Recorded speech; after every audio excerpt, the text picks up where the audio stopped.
All right, so little update here for Tuesday, which I'm going to be talking about as Tyr's Day, Tyr, the Norse god Tyr. That is the being in mythology from where we get our Tuesday. Just helping an ant find its way somewhere else. And so Tyr probably is most famous for being the Norse god who puts his hand in the wolf Fenrir's mouth. Because the gods are scared of Fenrir. There's a prophecy, or at least a sense amongst the gods, that Fenrir will end up devouring all the gods, in fact, the whole world. We can kind of associate Fenrir with the impulse of sort of unfettered appetite, and along with that, then unfettered destruction. Because if you never stop eating, then you end up eating it all, right? And I think this is an apropos symbol for our time, specifically for our way of organizing society in terms of a society that is bent on consumption, really. We're built around consumption. And literally the way we've set things up, because it's all based on profit. If we don't consume enough, then our economy takes a hit, right? If we produce too much, if we have too much abundance, then things don't cost enough for for corporations to make a profit, and so then we take a hit, and the masses suffer from this more than anyone. But in any case, Tyr is, by that time, Tyr is known as the Norse god of war. And from what I know of Tyr, though, there's an argument to be made that Tyr is an older god, that he should be associated with the sky, with the masculine sky father. And so I think that's important. It's important for both of those things are important. One is that this expansive sky father figure, by the time of what we think of as Norse mythology, is sort of pulled down, and he's now Odin's son, and he's no longer sort of a god in his own right? He's sort of a god because he's the son of a god, right? And he's no longer thought of as the sky father. And he's now a god of war. And it's also very interesting then that as the god of war, he puts his hand in the wolf Fenrir's mouth. And in this moment, specifically in this moment,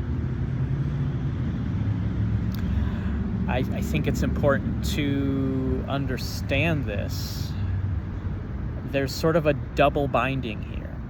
The wolf Fenrir would only allow himself to be chained by a magical chain.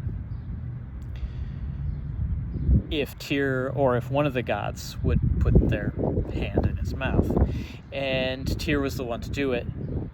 So we have this binding together of this ferocious appetite for more, with Tyr, the war god. Tyr not as the sky father, but as the war god.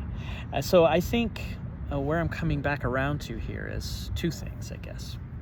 One is the need for, and the positive aspect of having the war god only having one hand.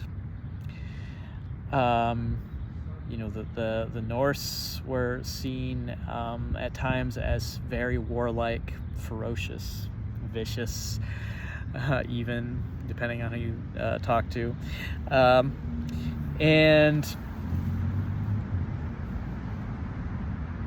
But here's this figure that tells us that unfettered war isn't good. Unfettered war is a problem. And also unfettered appetite is a problem. And these two problems seem to be paired. They seem to be pulled together. And I think that in our time is we're seeing the fruition of that, right? Where we have a world system so tied to consumption and war that we literally have wars so that we can consume more bombs and more bullets, and that's one of the main reasons why we're having wars right now. If we would throw our resources into other things, we could solve so many problems. We could feed so many people. But no, we're not going to do that, right? We're going to have wars. We're going to not take care of people.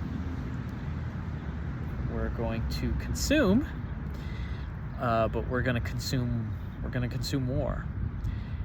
And so I think there's something there. I think there's something there for us to think about that we're working through as a species.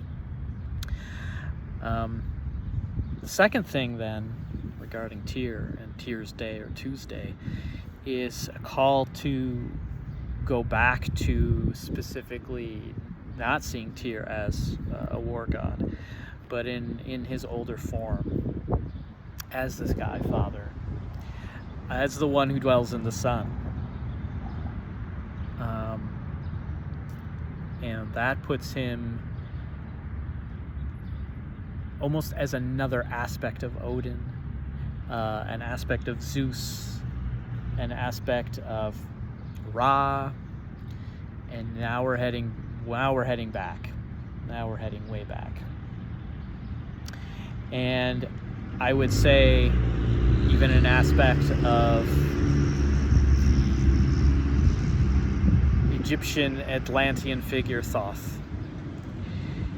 And that's important because Thoth is really trying to speak right now. He's really trying to speak to us. All the solar energy that's been coming through, we are coming up to a solar maximum in terms of the solar cycle. If you don't know about that, look it up. Highly recommend Stefan Burns. He has a YouTube channel for learning more about just the actual science behind all of the solar energy coming in and what that can mean to us here on Earth. But in any case, Tyr's Day, thinking of him as the sky god, as the sky father, as the one who dwells in the sun. The sun is about abundance. The sun gives us life. I mean, we are completely 100% dependent on the sun. Period. We've got no planet. We've got no life. We got no anything without the sun. Also, and I didn't know I was going to be talking about this, but this has been coming through lately.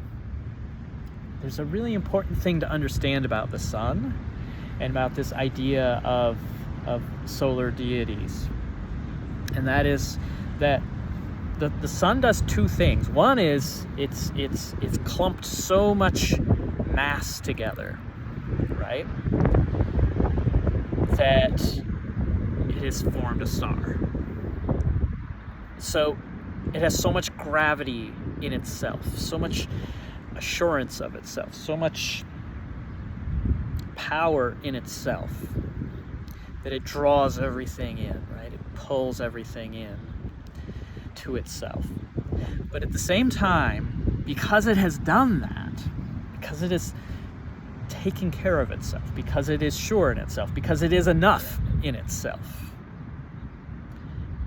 it now has enough to then give off. It gives off sunlight, it gives off energy, and this is life-giving. It's both. It's not one or the other, it's both. And that's really important, because again, we can have this sense of overconsumption, and we can have this sense of destruction. And this is a different picture, right? Of the Sky Father, the solar deity. I really think we should be thinking of this not in terms of a masculine necessarily. There's also a feminine aspect to this that has been lost for many thousands of years. And so that's important too. And I don't know where that heads us. I don't know specifically a deity or figure to turn you to, because I think in a big way that's something that we're formulating right now. A different picture of the solar deity, not as masculine, maybe not as feminine either. Something that has both, right?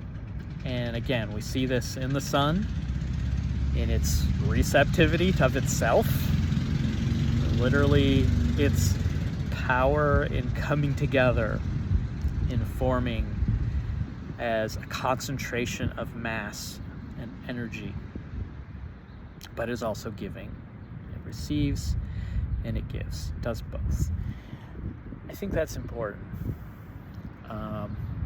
I think it's a model for maturity, right? To be sufficient in oneself to the point that now energies come off of you. Now material comes off of you. Now abundance comes off of you, okay? And that streams outward in all directions. And you don't even necessarily have to be, there's a sort of almost a passive aspect to this, right? Like, yes, sometimes there are events, right? There are solar events, right? Solar flares, but it's always there. It's always giving off energy, and I think that's something that we can look to model as well, right? That we have enough in ourselves, and that the more we have enough in ourselves, the more we've taken care of ourselves, our own inner beings, power comes off of us wherever we go. We don't even have to necessarily say anything or do anything. It's just there. So yeah, that's the encouragement for this Tears Day. Hopefully it's helpful. I invite, if you are going through any kind of adjustment, or again, people have talked about the shift here. I've talked a lot about the shift to 5D and why to be careful of that idea. Not that it isn't happening in a way, but be careful of how you think of it. Be careful what you think it is. There are some traps there. There is a shift going on. There is, in a sense, a split going on here on Earth, and I see signs of it widening, but also as it widens, the fact that enough of us are moving to higher awareness is going to have this effect of keeping the worst things possible from happening, right? And so this is why it's so important to stay in a high vibration, stay And again, this doesn't mean staying up in your head. Like this gets confused a lot with the energy chakra system.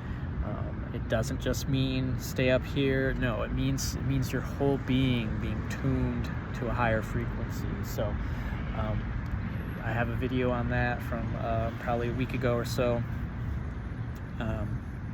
You know, look that up. Maybe I'll try and link it. If you need support in all this, if you're going through something and you don't quite understand it, it feels good maybe, it feels expansive maybe, it feels eye-opening, but it's a lot. Please reach out to me, because there's support. Okay, you can reach out to me on Instagram. On there, you can find me on the handle wandering_scholar-writer, all one word there, scholar-writer. Or you can send me an email at thinkingstump.northnews@gmail.com. All right, much love and peace to you. All the light you can possibly stand, I'm sending it your way right now.